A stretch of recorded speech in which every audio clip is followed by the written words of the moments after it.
ভারতের মোট বিদেশি পর্যটকদের প্রায় ২০ থেকে ২৪% বাংলাদেশি নাগরিক।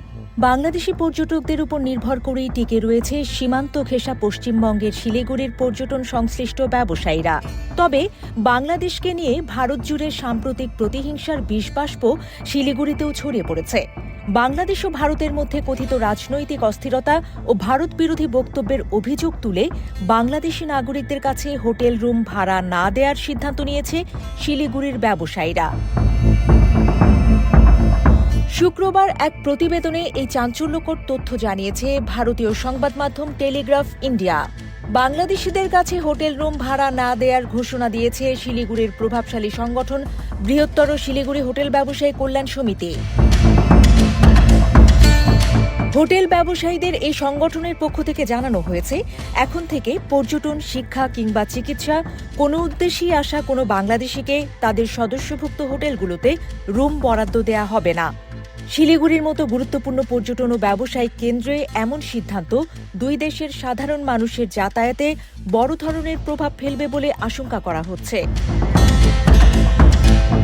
বৃহত্তর শিলিগুড়ি হোটেল ব্যবসায়ী কল্যাণ সমিতির জয়েন্ট সেক্রেটারি উজ্জ্বল ঘোষ সংবাদ মাধ্যমকে জানান, মূলত ২০২৪ সালের ডিসেম্বর থেকেই তাদের সংগঠনের সদস্যরা বাংলাদেশিদের কাছে হোটেল ভাড়া দেয়া বন্ধ রাখার প্রাথমিক সিদ্ধান্ত নিয়েছিলেন।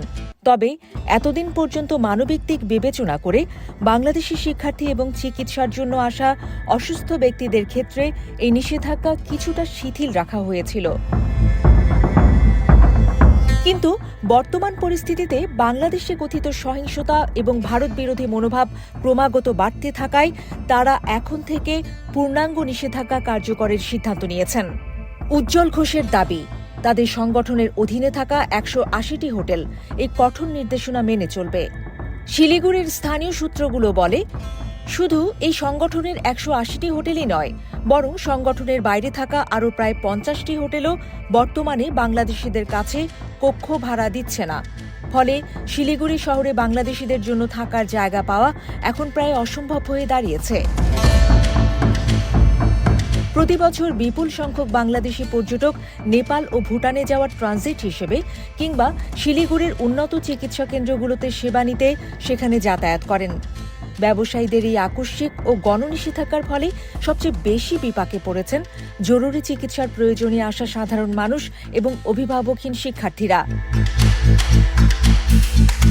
টেলিগ্রাফ ইন্ডিয়ার প্রতিবেদন অনুযায়ী শিলিগুড়ি ভারতের উত্তর পূর্বাঞ্চলের প্রবেশদ্বার হওয়ায় এখানে পর্যটন ও হোটেল ব্যবসা মূলত বাংলাদেশি পর্যটকদের উপর অনেকাংশে নির্ভরশীল।